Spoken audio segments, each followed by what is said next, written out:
Hasselback garlic bread and cream of mushroom soup. The size of the loaf determines how thick I cut the Hasselback. So you're not cutting all the way through. You're making like an accordion out of the bread, you see? This is kind of a medium-sized loaf.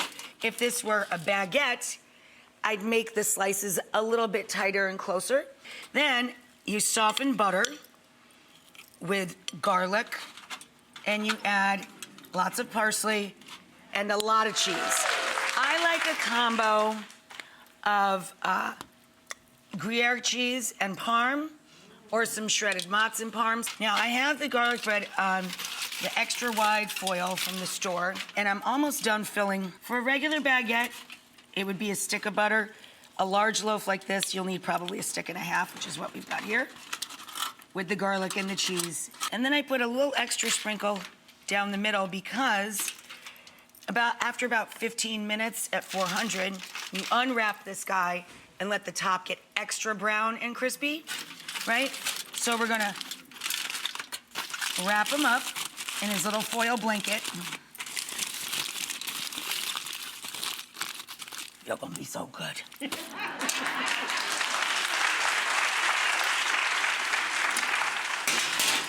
In our soup pot, I have 1.5 pounds of mushrooms, button mushrooms, cremini mushrooms, whatever mushrooms float your boat, but you need a lot because mushrooms cook way down. Once the mushrooms have cooked out and they're nice and brown, we add in a few fat cloves of garlic, just grate that down into the pot, and a couple of large shallots. And then we can add the salt and the pepper.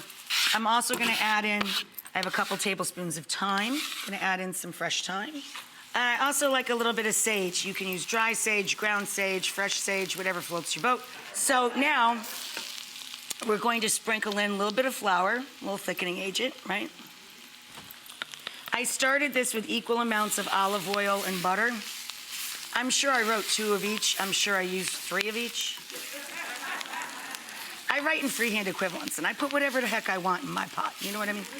I just give you the guideline.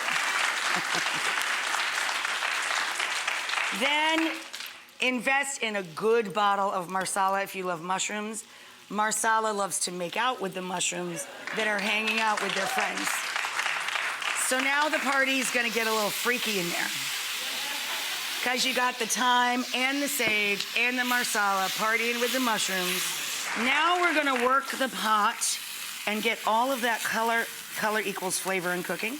We're gonna get all of the fond, or all those built up drippings up and off the sides and the bottom of the pot to release all that flavor into our soup.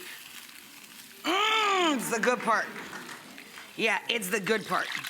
And we're gonna put in about 1/4 of our bone broth or stock. And now we're gonna let that reduce a bit, so I'm gonna crank that heat back up a bit and let that reduce out a bit. And now the time has come. The cream goes in. Yeah, a good cup of cream goes into our cream of mushroom soup. Look at that. I mean, come on.